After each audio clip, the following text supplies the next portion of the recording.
Heyo,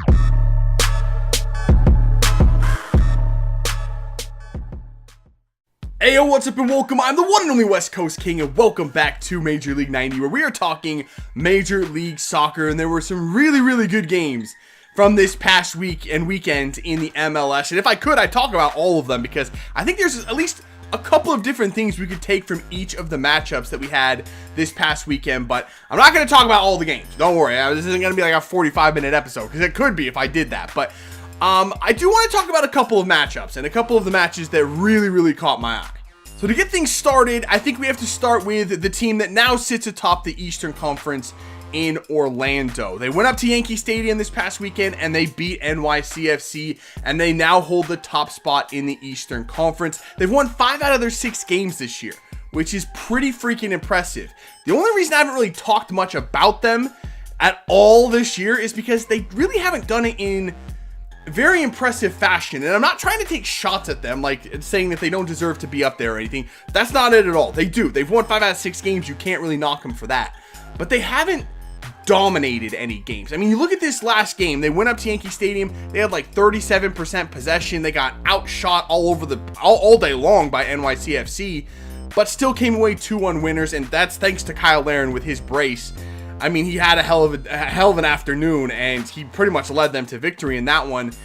And that's kind of how it's been for Orlando. It's just been a couple of key performances in each game that's been getting them through, but they're getting through right now. I mean, the top spot in the East has kind of been a rotating carousel this season of teams getting up to that top spot and then kind of falling back down. Columbus is the last team to do that. They had a couple of good performances, got up to the top spot, and then have kind of drifted back down a little bit. Now find themselves in second place after their loss this past weekend, but Orlando's the team that sits there now. Do I think that they're the top team in the East for the rest of the season and are going to take first place in the East at the end of the year? I don't think so, but I do think that they're a playoff team. I think 100% Orlando has proven enough without Kaká to be a playoff team. Once they add Kaká back into that team, they're just going to be better, and I like what they've done so far. Again, it hasn't been the most impressive run in the world, but they've gotten the results. They know how to get the job done, and that's a very good quality to have in a team in this league.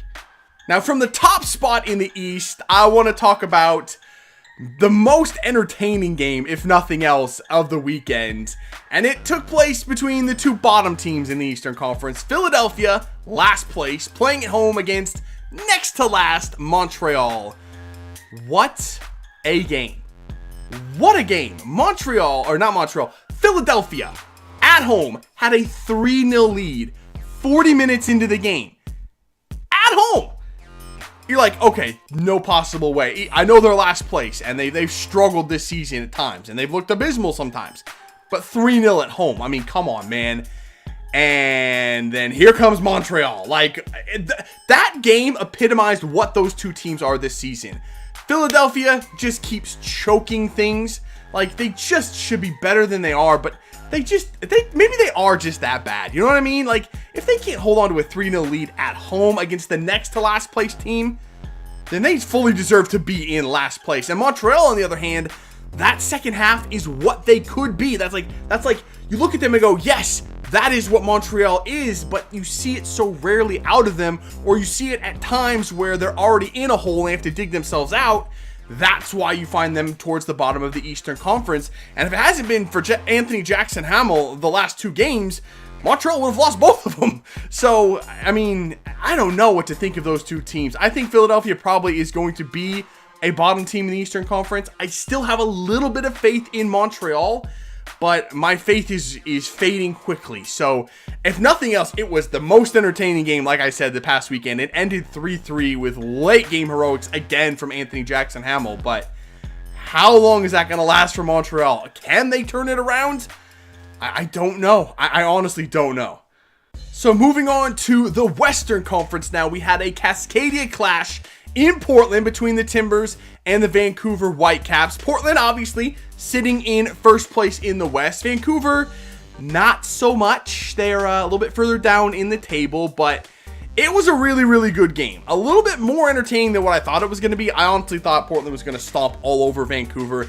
They did a little bit in the first half. It was a little bit unfair, I would say. It looked like a sixth grader beating up on a kindergartner for a little bit there. But in the end, Portland did come out 2-1 victors. Vancouver put up a pretty decent fight in the second half, but I wanted to talk about this game for a different reason. And it wasn't Darlington Nagbe's goal, which, by the way, was phenomenal. I tweeted about it. Great goal from Darlington Nagbe. Just an individual determination, just a weaving run, just sheer will.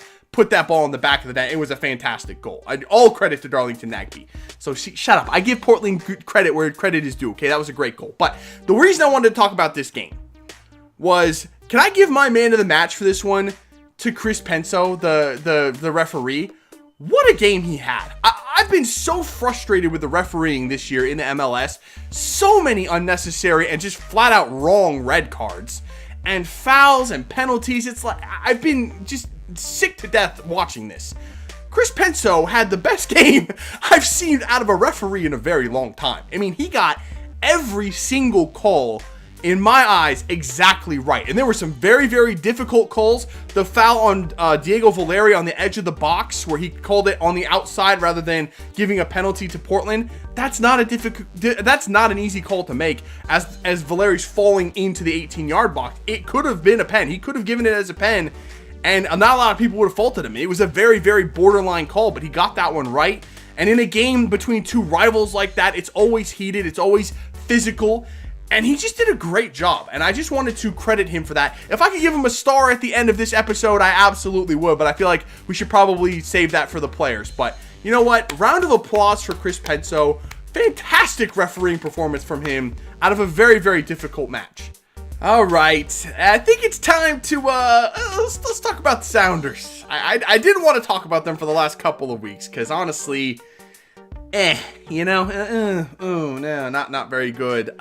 This past weekend, they were down in LA on national television at the StubHub Center to take on the Galaxy. Ooh, where has this team been?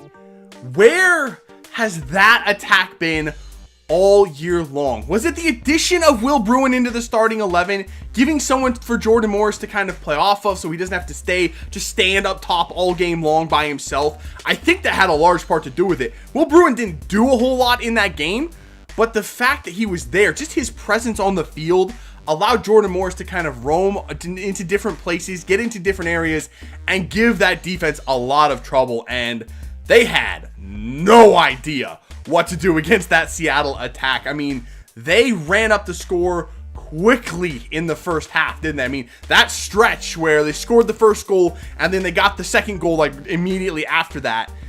That is the attack I expected to see out of Seattle this season. That is the attack that we saw out of them in that short time span where Nico Lodeiro had just came into Seattle, Clint Dempsey was there, and they were linking up together. Just a freaking nightmare for every team that they played.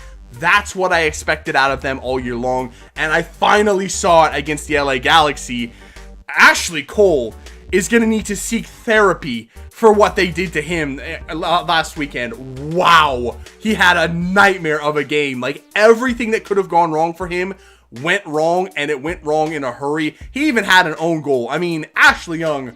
Can we get a rip in the chat for Ashley Young, please? I can't give him a star. I want to give him a teardrop at the end of the episode because he had probably the worst performance of his career last weekend against Seattle. That was just awful. But I don't want to put too much. I don't want to talk too much about the LA Galaxy because I'm pretty sure Galaxy fans don't want to talk about that. They'd rather just forget about it. I understand. I've had those games as well, but I just want to keep talking all day about Seattle. I mean, they just did every single thing right.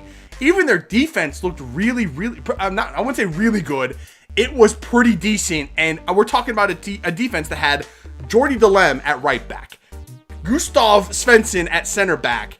Those two players aren't even defenders. Svensson's a midfielder, Delem's a winger. Like, they're playing in the defense and they played pretty well. I mean, just like everything went right for them that against LA. Nico was back to being Nico, creative, on the ball, playing really, really good passes.